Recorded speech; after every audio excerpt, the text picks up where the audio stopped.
Hi, today I want to talk about, is a lie of omission a lie? Now, I know that lying on your resume, everyone has heard about this is not a right thing. I'm not talking about big bold-faced lies like your criminal record, your credit history, or you've been let go from a job for cause. Maybe you violated some kind of company policy. I'm not talking about those kinds of lies. I want to talk about the white lies that fall into the gray area in many people's minds.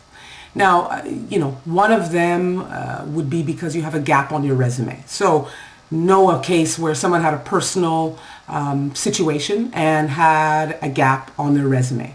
Now, they didn't want to go into detail with the prospective employer as to what happened, but they wanted to kind of explain away the gap. So they extended a job on their resume. Now, you have to be careful about that.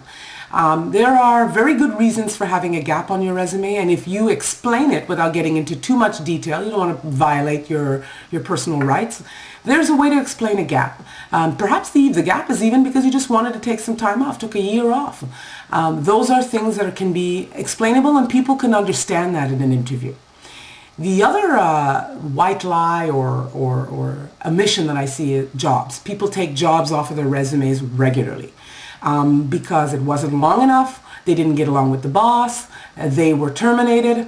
Not the best idea to take it off because, number one, you have to have a great memory in terms of dates, and when you lie on a resume, you have to just be really good at memorization. And sometimes they come back to bite you. You also have to make sure that you're checking your online persona with your paper resume. Make sure that your Facebook, your LinkedIn, your Twitter accounts have to line up. So it's probably just easier to explain away those kinds of jobs to a prospective employer.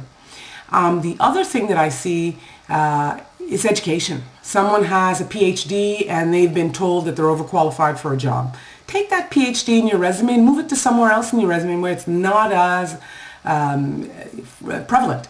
But if you are asked the question, your highest level of education, you must tell the truth. The other thing I see people do is, I was a vice president of a company and now I'm looking for a sales management role. So they would change the title of their last job from vice president to sales manager. Not a good idea because we leave traces on the internet.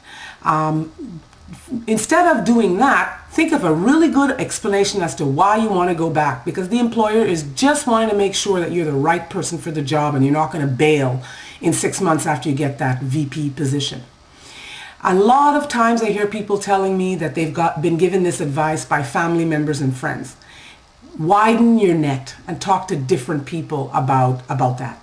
Because I don't think it's in your best interest to change things on your resume and put in white lie, because it can lead to job loss or loss of reputation. I believe that being as forthright as possible is the best way to do it. And you don't have to have a great memory. You just have to tell a good story. I'm Dawn Williams from Sirius Personnel. I can be reached on LinkedIn or at SiriusPersonnel.com. Happy selling.